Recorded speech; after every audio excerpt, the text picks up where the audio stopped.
Hey everyone, welcome to Off Topic with Darren Wilson. My name is Darren and I will be your host. On this episode, I sit down with Malorie Mackey. Malorie is a writer, an actress, a model, just to name a few. We talk about her book titled My Playboy Story, which details her time hanging out at the legendary Playboy Mansion. Also, growing up on the East Coast, her adventures of migrating to the West Coast to pursue her dreams, and really much, much more. You are sure to enjoy her stories, so sit back and enjoy. Hi, Malorie. Hi, Darren. How are you? Good, good. Thanks for coming on the show. You're welcome, of course. And thanks for letting me in the house to do it. Of course. Let's talk about your book first. And I just finished reading it last night, and I actually read most of it yesterday. So it was like, okay, I'm into it. I can't put it down now. I got to finish it. It's easy to read in one setting, which is, it's pretty short and sweet and to the point, which is good. So you have some pretty good stories and some pretty good memories from what's in the book and the subject of the book. For everybody that's listening, Malorie wrote a book about her time at the Playboy Mansion. No, she was not a playmate. She never posed for Playboy. She just managed to be a friend. Yeah. That's a good way to look at it, because you just hung out there. And so give us a little bit of what's in the book without giving too much of the book away. Right. So the book, it's about my story. I really wanted it to be like my journal, because I would come home and write every day. And so it just was kind of, excerpts from my journal that kind of I put together to become a full story. And it's also, about, I transitioned from Virginia. I grew up in Richmond, Virginia. It was kind of like girl next door. Like Hollywood is very foreign to me. And moving out here and just how different everything is, and getting into the modeling world, and then, transitioning into the world of Playboy. And I don't know, how I got to the mansion still. It was kind of just luck. I sent in an email to Hef's assistant, and she, showed him, and he just happened to be like, yeah, I want her to come up. And so I started going to movie nights and watching the old classic movies up there, and made a lot of friends. And, it just was a part of my life. I feel like in a time when I needed that too, because I was struggling. I didn't have a lot of money, and I would just be able to go get this really nice meal and hang out with good people on the weekends, which I didn't have that. So it was like a family I kind of developed in Los Angeles. Mm-hmm. But to backtrack a little bit, it wasn't as simple and easy as sending an email to his assistant. You had to go through some, let's say, crap. Yes, and it was which is all in the book.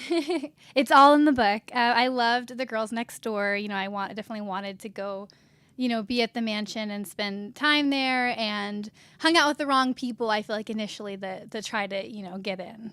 So you can read all about that in the book. I don't want to give too much away, but it was very, very much an adventure. But you didn't sell yourself out. No.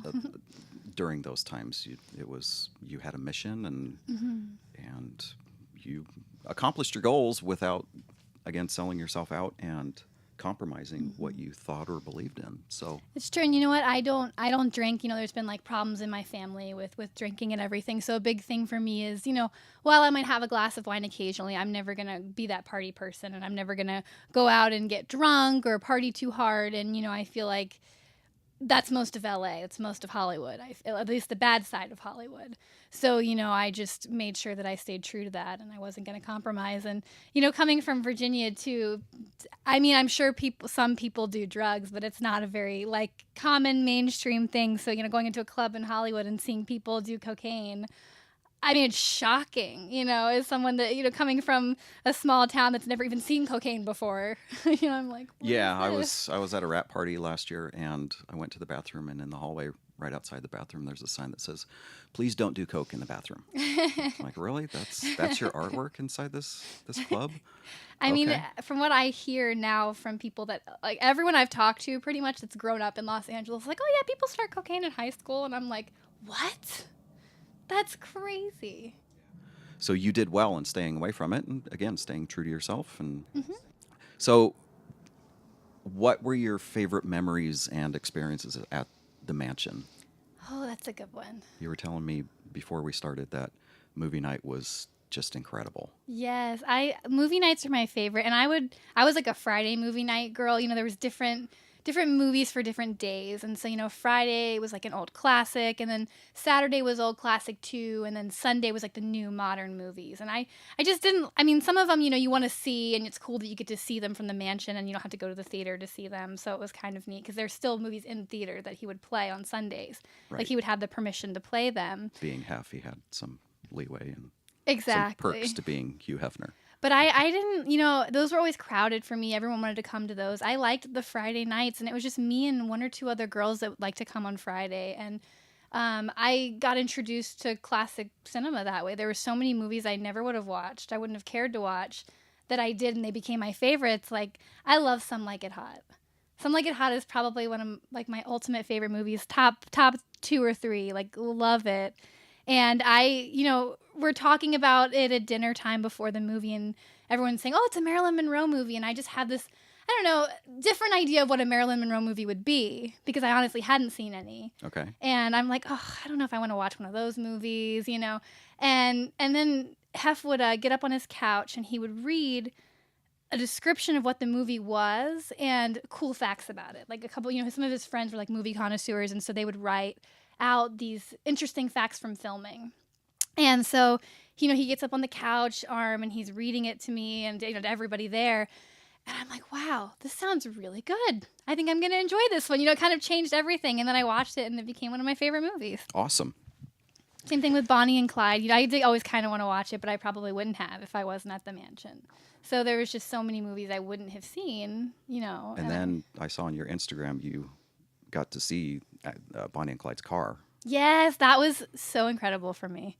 So I like weird things. I'm actually in process of like developing, I don't want to say too much, but like a travel show. Wait, an actress that likes weird things? Come on. And I love strange and unusual things around the world that people don't always know about. And obviously this one is more mainstream, but it toured around for a long time, and now it's at Whiskey Pete's Casino on the way to Vegas. And we keep going back and forth to Vegas all the time because, for jobs, I used to host pool parties in Vegas. When I worked for Benchwarmer, the trading card conventions are all in Vegas usually. Like the big industry summit is in Vegas every year. So I would always go back and forth and see it, but I would stop at the other side because they had a Starbucks. So, so I'd stop at the Starbucks. I have a Starbucks problem. And I would see the sign, across the street, Whiskey Pete's Bonnie and Clyde Death Car. And I'm like, wow, I want to see that. And we never stopped. And then, me and my husband, Damien, we went to the Rise Lantern Festival this year, which we do every year. It's where people will light lanterns and release them in the sky for loved ones and their dreams. And I think this was our 3rd year or 4th year. And it actually got canceled, but it got canceled after we had been sitting in the desert for 5 hours waiting to release the lanterns. Ugh. And then it got too windy and they didn't do it. And I was crying because it's like my special place, And so I was a wreck, and we're going back. And I'm like, you know what? We're going to stop in and see that car and make me feel better. So we finally stopped over to the car, and it's the real car. They have the certificates of authentication. And I was even curious too. So I looked up the pictures from the, the scene, and the bullet holes match. Like, it's pretty. Yeah, they never fixed it. It's just they put it in impound and then pulled it out and put it on tour. I know. And for a while when it was on tour, people would take pictures in it, which is really creepy. I was reading up its history. And so the seat was changed out so you weren't sitting in blood. Right. And that was it. But people would take pictures, and I'm like, that's kind of disturbing. That's a little bit much. Yeah. But now it's behind glass, And they actually have one of Clyde's shirts too, is the shirt he got killed in. And it's kind of crazy because you look at it first and you're like, how did he die in that? There's no blood. And then you get up really close and you realize there's a lot of blood on it. It's just so faded. Oh, okay. But you can see, the very light brown where all the blood was. And you're like, oh.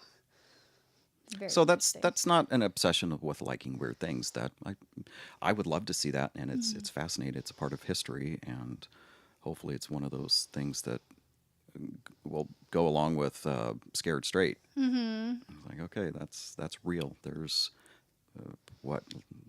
a few hundred bullet holes in that car? Oh yeah, at least. They were so afraid. I actually read Blanche Caldwell Barra was Clyde's brother.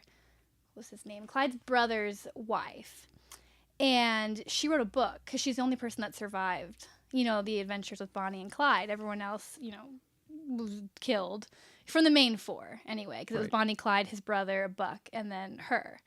And in the end, and Bonnie and Clyde were obviously killed. Buck was killed, and then she walked away. And so she wrote an autobiography about it years later. And it's fascinating to me. It's very interesting because, she's this pastor's daughter. She's very sweet, but she just loved her husband so much that she got caught up in everything that happened. Mm-hmm.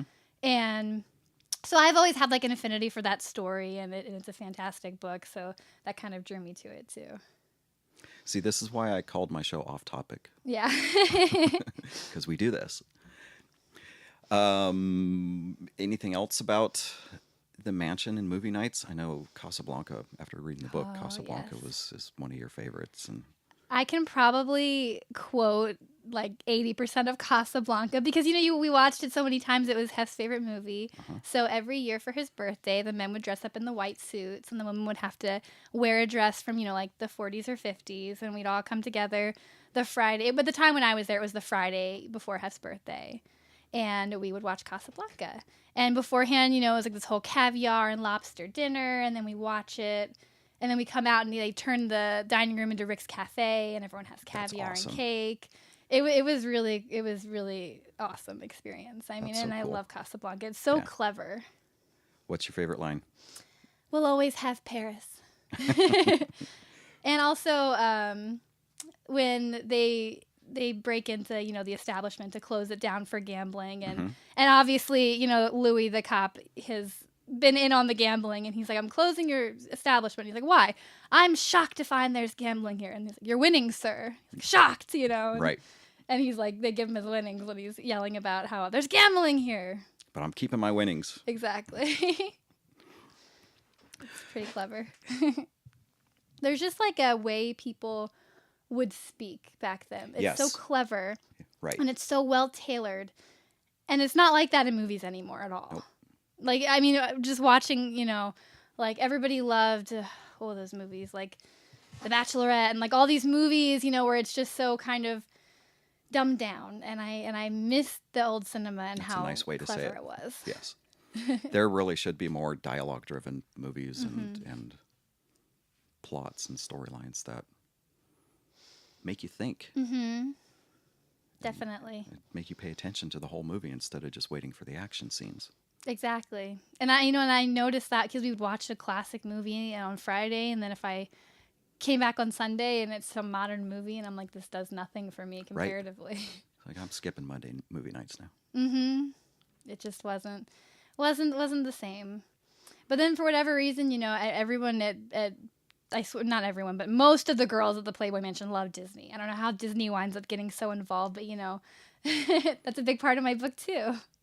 It is, and that reminds me, I took a video on my way up here for you. Oh, really? Because I come up the 5, mm-hmm. so I drove right past Disneyland. I love Disneyland. You know what? It's sad too because I haven't been in like a year maybe, and that's intense for me. I know. I thought you were going to say years. But I mean, I stopped having a pass for the last like 2 or 3 years because they hiked it up so much. And I love Disney, but I was paying like $50 a month for my intense pass that I could pay with the free parking, and then they almost doubled the price a few years ago. And I got the memo, and I'm like, okay, everyone's not renewing their passes. I don't have anyone to go with, and it's almost double. I'm just gonna step away. Yeah, I had a pass a few years ago too, and it's kind of the same thing. It's like, especially with Star Wars Land, it's gonna be a madhouse. Yeah. And I love it, but Holly was all about it. She had the Club 33 membership, and then Crystal had the Club 33 membership, and I remember going to Club 33 for the first time. I thought it was the coolest thing in the entire world, and I love it. It's pretty great. Which you talk about in detail in the book. I do. I have a lot of details. People, you gotta get her book. There's a lot about Club 33, and when they changed it up, they like rebuilt it and renovated it, so it went from being what it was to this whole new experience in like 2014 or 15. And, I got to go for the opening for it, like the first group of people to get to do the tour. And I was so excited. And again, I put that in detail in the book too, everything about it. So yeah, I'm definitely going to have to go back and take one of those tours, pay for the tour, and just to be able to go up to Walt's apartment above the fire station. How cool was that? That was amazing. It's such a piece of history. And, I was kind of obsessing over it for a while because I was going to go there with Crystal and then it didn't work out. And we were at Disneyland for Marston's graduation, who's one of Hef's sons. Mm-hmm. And so we had a guide and we were, getting to cut the lines. And I remember talking to the guide and I was like, Justin. I don't know why I remember his name was Justin, what it was. I'm like, Justin, how does one get to see Walt's apartment if they're not a Club 33 member? Like, what can someone do? Because I know, you're kind of SOL if you want to go see Club 33 and you're not a member. But like Walt's apartment, there's got to be a way. And he told me, well, there's this tour that Disneyland offers. And if you take the tour, you get to go up to the apartment and get a picture and are there in the end. And I'm like, okay. So we did that for my birthday. And Disneyland actually offers a ton of tours that you would have no idea, you know. Really? So there's like, if you go to their website and just search like for their tours. Uh-huh. So they're cheaper for pass holders, but anybody can take them. But it's like Right. you're paying an additional fee. Sure. So if you're a pass holder, it's way easier because, it might be like, $50 to $80 for the day for the tour, but it's worth it because you didn't pay to get into the park.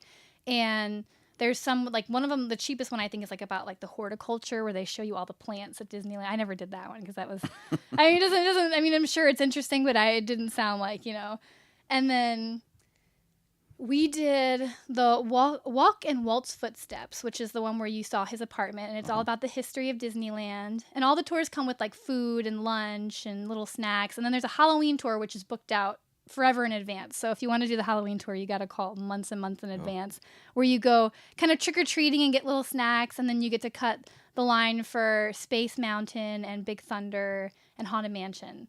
And one of your tour hosts is Master Gracie, and Master Gracie was like the guy that ran the Haunted Mansion.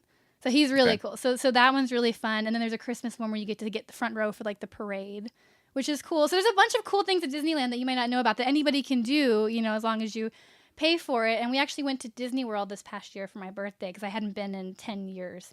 And I was so excited to go to Disney World because I grew up on the East Coast and, Disney World is my thing. And I found out there was this tour called Keys to the Kingdom. And they actually show you the underground tunnels, like the Utilidor tunnels. And so we did that for my birthday, and I was so excited. You obviously can't take any pictures or any video, but you get to go through a whole tour of like the underground tunnels at Disney World. I never knew those existed. Yeah. They're not at Disneyland. Disneyland Right. is, everything's backstage. Mm-hmm. Because the first time I ever went to Disneyland, I was in a commercial. And they dressed me up like a balloon vendor, and I had to go through this whole thing. Okay. So, I got to go through the backstage area, and I didn't realize how cool it was, I guess, at the time. But it's very different at Disney World because, they don't want to ruin the illusion, and they don't want, like, a, cowboy from Frontierland in Tomorrowland. So they don't want the employees to have to walk through the park. So there's tunnels under all the parks that connect them. And, there's, like, a color system where there's a pink under Fantasyland, so if there's pink on the wall where you are, you're under Fantasyland. Okay. And it just, helps to keep the illusion, and you get to kind of see it. It's pretty cool. Very cool. I think your cat... Oh, there's a kitty door. Yeah. We did it again. We got off topic, but that's okay because it doesn't matter. There's no rules here. We get to do whatever we want.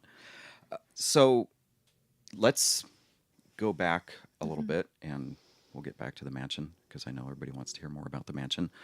So you are an East Coast girl, born in Virginia, and you studied acting out in Virginia? I did, yes. I started acting actually in middle school, and then I just found a love for it. And luckily, the high school where I went to had 5 or 6 shows a year. So we were always doing shows. So I kind of became, one of the regulars in the theater department there. I always take the theater class, audition for all the shows. And so that was kind of like, my high school life was doing plays. And I really did love theater.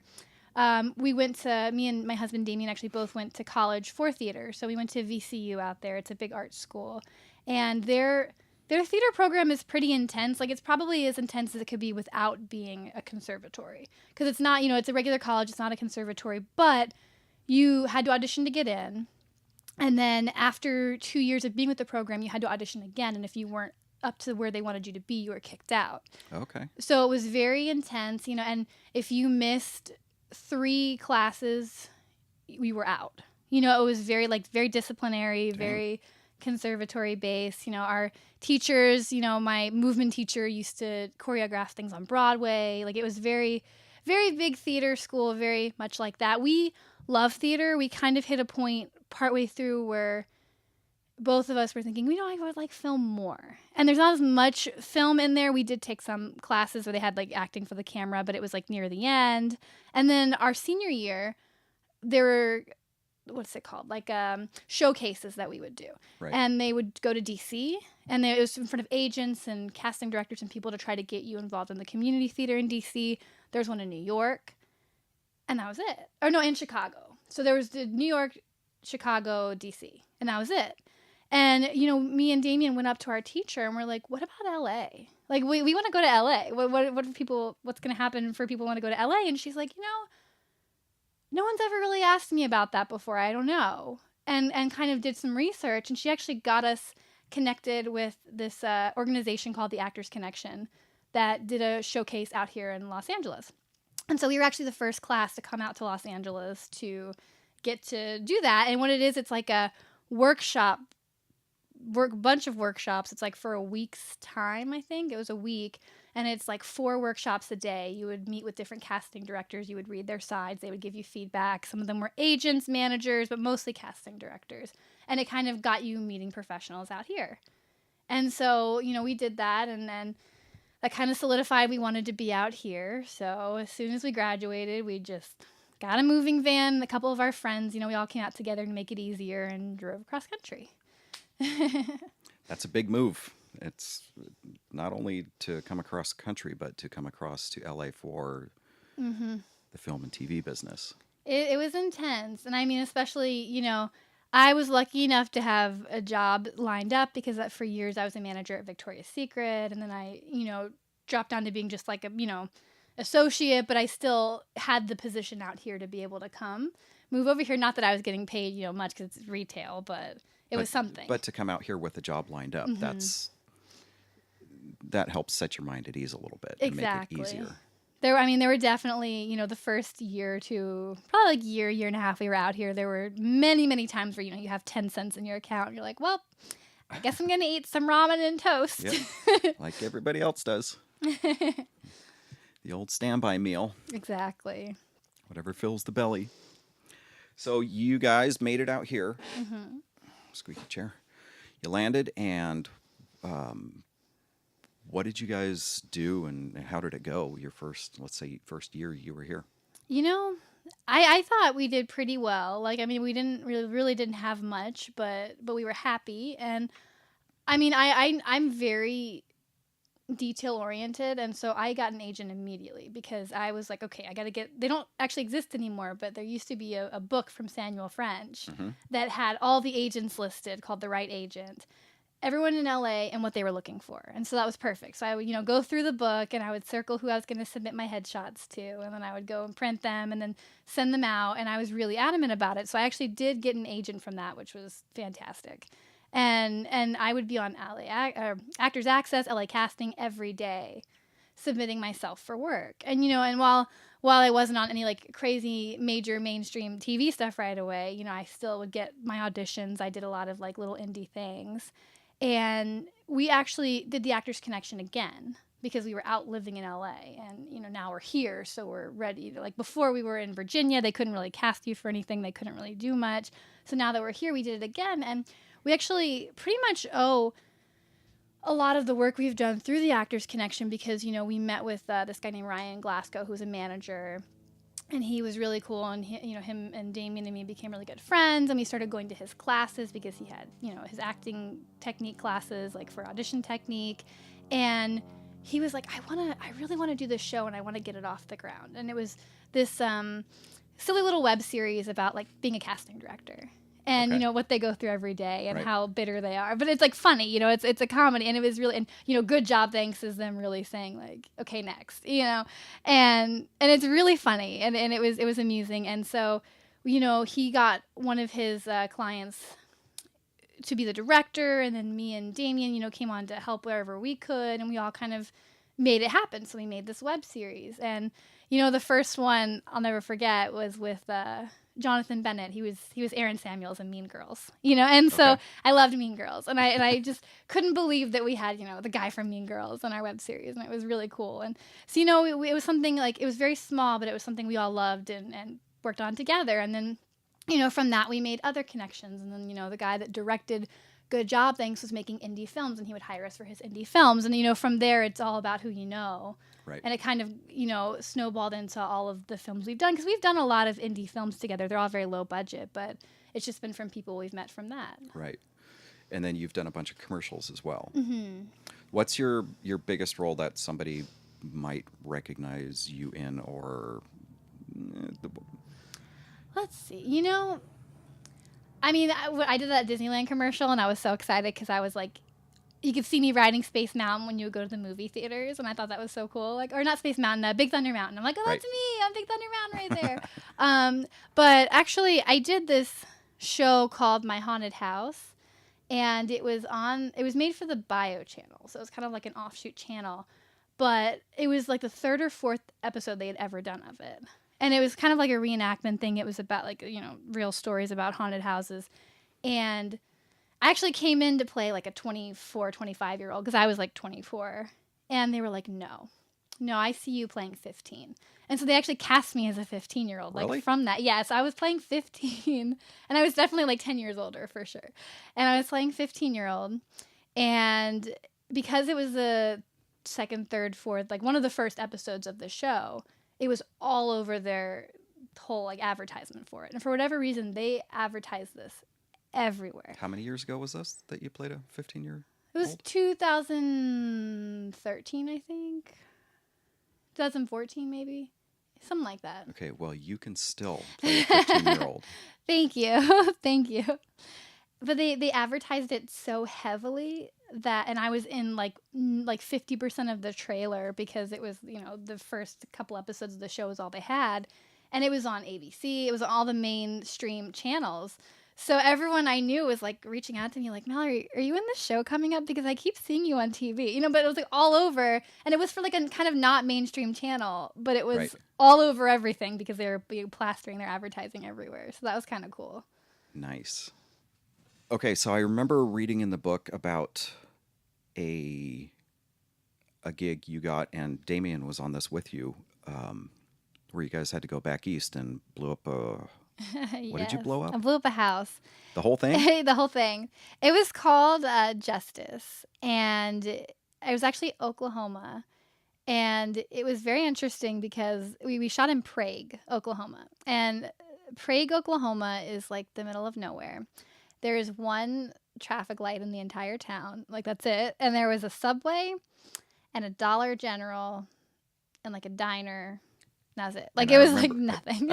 I also remember that you were very mad and had to drive 45 minutes to get your what? My chai. Yes. It's my poor Starbucks. I had to drive a solid 45 minutes to an hour anytime I wanted Starbucks. But it was worth it, because, you have a really long day on set, and you're like, I could go home and sleep right now, or I could go get Starbucks. And then when you're in the mood, you just commit. So, but it was a great experience, actually. I think it was our first time, doing a film somewhere else, like on location. Mm-hmm. And for indie films like that, you have to be able to bring a lot to the table. So I was in it, but then at the same time, they're not going to fly you out to just be in it unless you're like really a name. So it's like, what else can you bring to the table? So I did Scripty, and I also acted in it. Ooh, and same thing with Damien. He was in it, but he was also AD.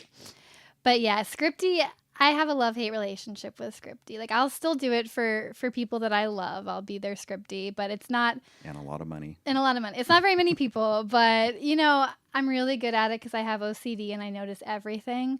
But it is a very hard job, and it's very underappreciated. Yes, the editors will be so mad if Scripty doesn't do a good job. It's true. And, everything is kind of on you, because while makeup should be focusing on their own continuity, and while costumes should be taking their own continuity pictures, in the end, if they don't do it right, it all comes back to Scripty anyway. For whatever reason, everything is Scripty's fault. And if they don't pay attention or notice every detail of everything, it's a problem. So it was a very stressful job. Like, I was really good at it because, like I said, I'm OCD, but it was not my favorite thing to do. But you know, it wasn't terrible either. And it was a great movie. You know, we worked with John Schneider from the Dukes of Hazzard, and he was so cool. Like, such a nice guy. Really, really nice guy. And then Tiny Lister, who was Debo in Friday. He was there. And you know, the guy that directed it, we actually did multiple movies with him. He was from ER. His name is, and Friday too. His name is Demetrius, and we worked on many, many movies together, you know, and he was I guess had the connection with Tiny because he was in Friday too. So. And you acted in this movie. I did, yes. Did you have any scenes with John Schneider? No, I wanted to. I know. I was the mayor's assistant, so every time you would see me, I was in like the mayor's office, and so I didn't get to do any scenes with John. I would have loved to, but you know, I'm a huge Battlestar Galactica nerd. I love Buffy, I love Angel, all those kind of shows, and then one of the writers from Buffy, you know, wrote the new Battlestar Galactica, the one that they redid in like the 2000s, and I love it. And one of the actresses from that, her name is Kate Vernon. She was in a movie that I did, and that was really cool, getting to like, you know, and I had a scene with her, and I was so excited to get to work with someone that I loved in Battlestar so much. So it's always kind of fun when you get to work with somebody that you admire. And a show that you love. Exactly. So cool. That was cool. So there's another thing that you're doing because you don't have enough on your plate to begin with all the different jobs you do, and you work at Viva Glam as well, but you are doing Malorie's Adventures. I am. Yes, I never thought I'd be a writer, but the thing is, I've always written, and I guess I didn't realize how much I loved it until I wrote my book.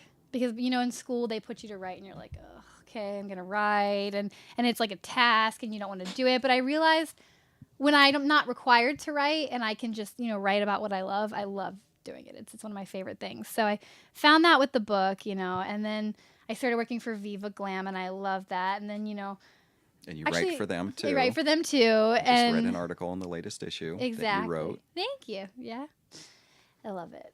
But Malorie's Adventures actually happened before Viva Glam, but you know, I love travel, and I just realized through all the indie film that I wanted travel to be a way of my life. So that's what Malorie's Adventures is a travel blog. It's a travel blog. So I don't know why, but I found a love of travel and adventure. I wanted to go to really unique places most people don't go to. And, you know, it started where this is more mainstream, but me and Damien just wanted to go to Ireland. And so we didn't just go to Ireland. Like when I travel, it's kind of intense. Like we did a road trip through Ireland one day. Like we were there for maybe a week, and then we hopped into Paris for a day. But we like committed to do a road trip one day from Dublin down to like Blarney, through Cashel, and then around and back, because he wanted to see certain places, and it kind of became this whole adventure. And I'm like, you know, this is interesting, and it'd be really fun to write about it. So I start writing about, you know, the places we saw in Ireland, the cool, not so mainstream places that we found.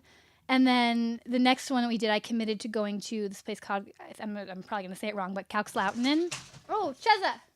My cat just made a giant scene. Are you okay? Okay. She tried to jump up on my desk and missed. That's just what happened there. So There's a video camera when you need it. Calxlautinen Arctic Resort is this Arctic resort up in Finland. And it got really big on Instagram, and it's those glass igloos where you sleep under the northern lights in those glass igloos. It's so cool. I mean, of course, when we went, I saw like one northern light. They weren't really out because it was snowing the whole time, and it was a lot of snow. But it's one of the coolest things I've ever done. Like, you're really, like, even though it's a resort, like you are in the middle of nowhere, and you are in nature, and you are in this old land, and there's, you know, reindeer, and you can go reindeer sledding. That was really cool. And like husky sledding. And then, you know, you have lunch and these activities in these teepees, but they're like winter teepees with a fire inside. And cool. It was cool. It was really cool. So then I realized that, you know, I wanted to write a book about travel, but I wanted to start small. I wanted to put it out in a blog, get everything written, you know, and out there for people, and then later on turn it into something else. So writing's becoming a career for you. It is. So that's the next one, I'm like that's the next book, and I'm obviously not ready to start that yet, but I am also putting all this into like a pilot for a travel show. Oh, cool. And I have the means to just do it because we just make stuff. So I'm like, what, I made the sizzle reel. So the sizzle reel is out and it's on like my website and everything. So the sizzle reel's there for Malorie'sAdventures.com. It's on Malorie'sAdventures.com Okay. or MalorieMackey.com. It's on both. And I call it Weird World Adventures because it's like the weird places around the world. And the sizzle's together. And now I'm like, before June, I've decided I'm going to put the pilot together. So I'm working on the pilot for it. And then obviously then I'll start, pitching to networks or places. But I just feel like this is a good time. And most travel is men. And most mainstream travel shows, not all of them, but most of them are hosted by men. And most of them focus on, these cool places everybody wants to go. So I'm like, well, I'm not a man. Like, I feel like it'd be fun to see like a quirky, real person and like a female out there doing that stuff. And at places that they're not mainstream and that most people don't know about. Because a lot of people don't want to see the world for themselves, or they want to get ideas. And I'm sure they're tired of seeing the same places over and over again. So yeah, I would prefer to take the backcountry tour or the ones that aren't on the main tour guide's sheet. It's like those are the interesting places. Exactly. Those are the ones that are still real and not built up to look all fancy and nice. Right.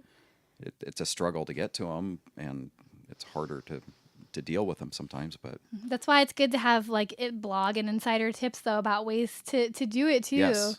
Because the catacombs, I research extensively before I go places. And we went to Paris. Most people, for whatever reason, don't go to the catacombs. It's more the locals that wind up going to the catacombs, but they're so cool. And I actually read before I went that you have to show up before it opens. And if you don't show up before it opens, you're screwed.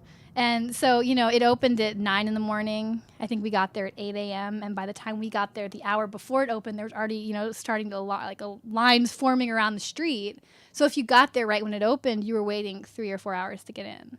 And so, we just sat outside and waited and did our research. And then, that's one of the coolest places I've ever seen in my life is the catacombs of Paris. Like And is that one on your website right now? It is. Okay. It's on Malorie'sAdventures.com. Okay. I'm going to look at that one when I get home. It's incredible. And, it's kind of disturbing in a way because Paris, there's no more cemeteries in Paris because they ran out of room. They ran out of room, but the ground's also not right for it. So there got to be a point in I think it was the 15 or 1600s where bodies were rising up out of the ground because it was too wet to have bodies. So King Louis, one of the Louis, took all the bodies from the cemeteries, dug them up, the headstones, and just put them in the tunnels because they had found these tunnels, which no one even knew how the tunnels under Paris got there. They just found them because buildings started to fall in around that time. And they found them. So they started putting all the bodies down there. And they didn't, and so then later on, this guy was like, well, I want to head this and I'm going to make this more interesting. So he went down there and organized the bodies. And this way, though, not all the pieces aren't together. All the femurs are stacked up here, and there's some skulls here, and it's almost like art. Earlier, you said you like weird things. What kind of right? How do you nominate yourself for that job? And it's like art. It's kind of almost tasteless. It walks a line where it's just like art from dead bodies. And it's been blessed many times because I just would fear if it hadn't been blessed. Yeah. And it's definitely something you have to see once in your life. And I take it there's a bunch of good pictures on. Oh yeah, there's a bunch of good pictures on the blog, and especially, if you're claustrophobic, it's not a good place for you to go. So maybe just live through the pictures because, especially going down and going back up, it's this tiny staircase, but a circular staircase. That's unbelievably small, and you're just going and going and going. And I think it's 5 or 6 stories underground. So you get to the point where you're like, am I going to keep going? When do I get down, or when do I get to the top when you're coming up? And then, I'm getting tired, and I'm like, okay, I can't be that American that just stops everybody on the stairs because no one can go past you. It's that small. So you're like, okay, I'm just going to keep going. I'd do it. I'd be, my skin would crawl, I'm sure, but it would be interesting to see. Somebody put that much effort into organizing bodies. Yeah. And and then that one was pretty and cool though. And then my friend she's from Mexico, and I guess when she was a kid, she went to the Mummy Museum in Guanajuato. And so last year, she's like, we have to go, because we were doing this whole road trip through like Mexico and saw some really cool places, and they're all on the blog too. And she's like, we have to go to the Mummy Museum in Guanajuato, and we're down there. And so we did. And she's like, oh, it'll be fine for you because you went to the catacombs. And I'm like, okay. Well, the catacombs are bones. Like, to me, that's not really that disturbing. These mummies are like partially rotted mummy flesh. You know, it's very different. Great description. Yeah, it's very different. And apparently, you know, they put a burial tax in Guanajuato. And if the families couldn't afford it, they would just dig up the people that were buried there, like after they had been buried. This is like hundreds of years ago, whenever this happened. So they dug up a bunch of bodies, and when they did, they realized they were partially mummified because of the soil there. So they found these mummies that they didn't know, you know, and so they kind of put them in the back room, and then people started, like, supposedly people started bribing them to see them, and then that's how the museum kind of came about. And you go there, and, you know, some of them are like mummies, and it's not that bad, and then the others, it's like, you know, like murder victims and like gunshot wounds, and there's a fetus, and there's baby mummies, and it is very intense and very kind of traumatic, and you know, it was too much for me. But I mean, I went through all of it, but I was like, and the energy, like, I'm a very big, you know, believer in, like, you know, intuition and energy and things, and, you know, the catacombs have been blessed, and it didn't feel like anything, but this place, the energy did not feel right for me. So I was like, okay, I don't like this. I need to not be maybe here. I'll skip that one and just look at the blog and live There's through it pictures. that way. I did the blog without the pictures originally about Guanajuato, because some of them are like what nightmares are. Like, there's one that gave me nightmares, and I was really I just kept thinking about her, and it really traumatized me. And so I didn't put the pictures in the blog, and then I actually just released a separate blog with the photos so people can click on it if they want to see it, but they don't have to. So if they can still read about Guanajuato without seeing the pictures. In the daytime when the sun's out. Exactly. Not at nighttime. Right. And I'm like, I don't want to traumatize anybody, right. So we'll just have like a special click, you know, over to it. And then the one that's in the cover of that isn't scary. So it's like something you would normally see. So you're not like, oh, that's terrible. See, this is another reason why I started doing this podcast, because I had no idea about any of this stuff. So I learned a bunch of new stuff already today. Are you planning any trips to write about soon? Hopefully, yeah. Well, actually, yes, for sure. Because in June this year, I decided for my birthday, I'm volunteering for my first archaeological dig. Wait, you're not going to Disneyland on your birthday this year? No, I know. It's breaking the tradition. Oh, but times are changing. Cambodia. Okay. So it's very, very different. I've actually never been to Asia, so I'm a little nervous. But Earthwatch is this great foundation, you know, where they put together archaeological teams or just research teams for science, for you know, scientists that want to look into the environment or help or, you know, do archaeological digs, and they run off of volunteers that want to come be a part of the team and see it without, you know, because I could never just have qualifications to be part of an archaeological dig. As much as I would love to, I don't. So I'm like, you know, I'll donate to Earthwatch and go be a part of this, you know, archaeological dig. So that's the next trip, and I'm pretty excited. But you get to write about it and put it in your blog. Yeah. And it's in Angkor Wat. So it's one of the 7 wonders of the world. So I'm really excited to see that. And, you know, they're digging the temples in that region. Okay. So I think that'll be really interesting. Although I've read that there's like scorpions and you know, yeah, I don't need none of those. Spiders and some not friendly monkeys. So I'm like, okay, this will be, you know, stay with the group, yep. Make good decisions. Don't wander off. But so that's in June? That's in June, yeah. So I'm definitely going to be, hopefully I'm going to bring my GoPro too. I love bringing my GoPro everywhere. That's how I put together my sizzle reel for my show, is just because I've had the GoPro with me most of the places I've been. So I'm hoping they'll let me, you know, just carry the GoPro, get some footage. And at least at the end of the day, kind of I want to do just a blog or something where I can just talk, you know, on video about what we did that day. I think that might be kind of interesting. So people can go to your website and kind of follow along with that trip, and that's June. And then if all goes well, you'll have that post on your blog. How soon after that?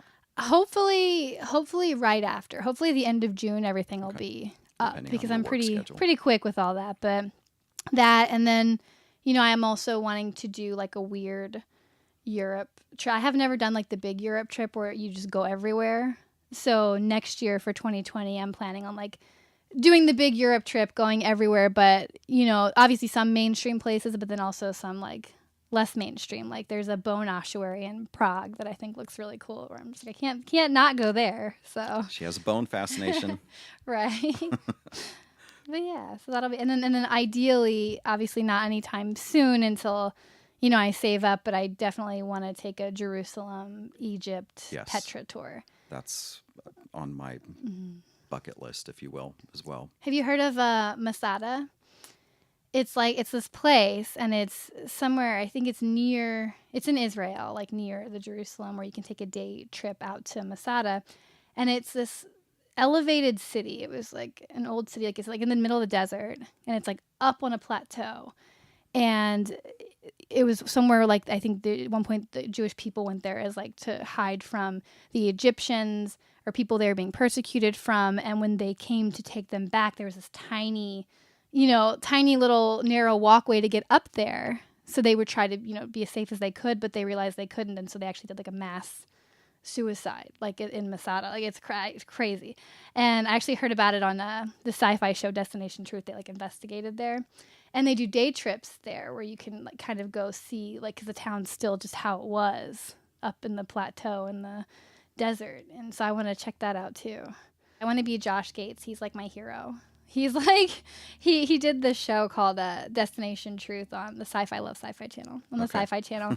And, you know, it was like ghost hunters, but they investigated like tribal myths and legends and monsters and things. And now he was like super, it was very like a small thing. And now he's very mainstream because he got a show on the Travel Channel. Right. And he has another one, I think, on Discovery that's called Expedition Unknown, where it's like a more mainstream version of that, where he investigates like King Arthur's legends and things of that nature. So it's like what I want to do is similar but different, because I also want to look at more like dorky and like LARPs and things like of that nature. But I admire his career, so I hope to kind of, you know, develop something like that. You're on the right track. You're on the right path. Thank you. Absolutely. And again, that's maloriesadventures.com is your blog. And you also write for Viva Glam magazine. Mm-hmm.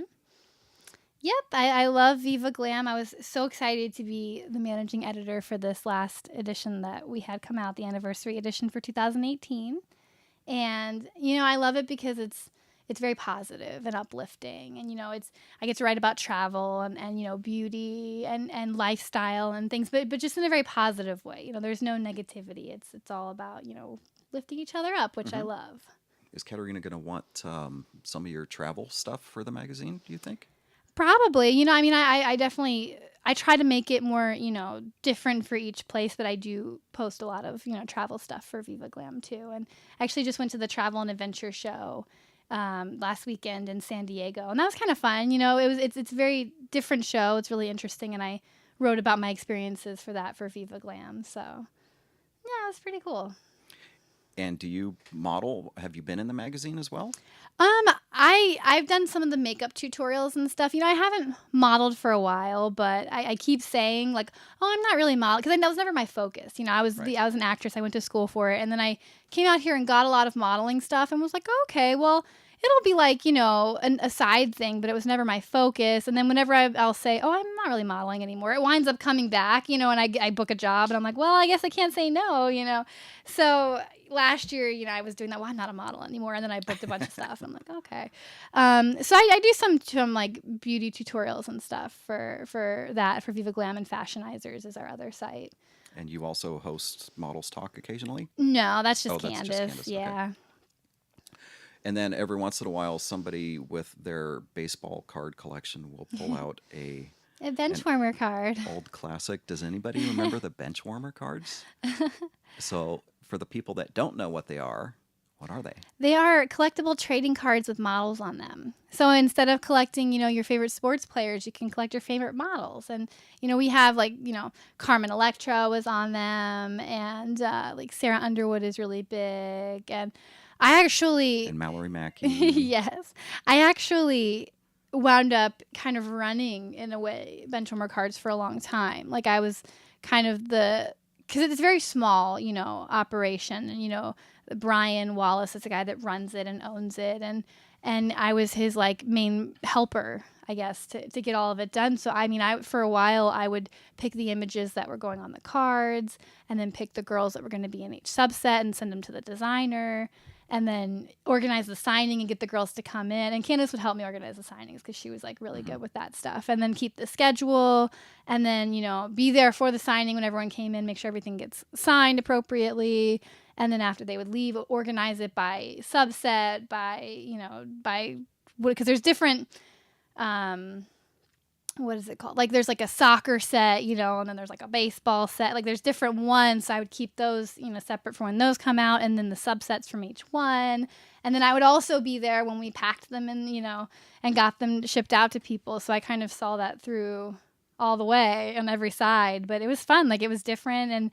And you know, Brian has no schedule. So it was kind of random, but which was great because, you know, being an actor, something, you know, I could go off for 2 weeks on a movie and not worry about not having a job when I came back. Or, you know,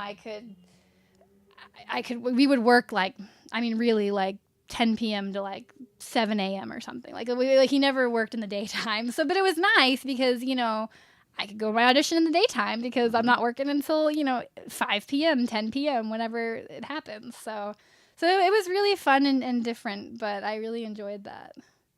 Cool. Yeah. So as far as acting stuff goes, Damien's going to join us in a little bit, and we're going to talk more about what you guys have going on with your production company and some of your other projects. But do you have anything coming up that's outside of that? Pretty much my sole focus right now is the travel stuff. So everything else I'm doing is just kind of through and with what Damien's doing. Like I still audition and do those things, but you know, when I start focusing on something, like my whole world singles around it. So that's how I get it done. That OCD thing. Yes. It's a good thing. Well, it looks like your writing is taking off and bigger than you ever thought it was going to be. Mm-hmm. It's pretty great. I'm very happy about it. Never thought I'd be a writer, but I'm glad I am. Good. I think a lot of people are. I mean, I enjoyed the book. So you have anything else you want to add before Damien comes in and No, I think we covered most of it. Takes over the microphone? Yeah, bring in Damien. Okay, well, thank you for coming on the show. And everybody, this is going to be a two-parter. So when Damien comes in, that'll be a separate episode. So again, thanks for coming on the show. And I've enjoyed our conversations and learning all this new stuff. And I can't wait to go check out your blog when I get home. Thank you. Thank you for having me. Absolutely. All right, everybody. I'll talk to you soon. Bye. Thank you so much for listening. We hope you enjoyed the show. Now you can find links to Malorie's book, social media, and travel blog in the show notes. If you enjoyed the show, we would greatly appreciate it if you like and share it with anyone you think might enjoy the show as well. A new episode will be coming out real soon. Subscribe wherever you listen to your favorite podcasts to be notified as soon as they come out. Thank you again for listening. I'll talk to you soon.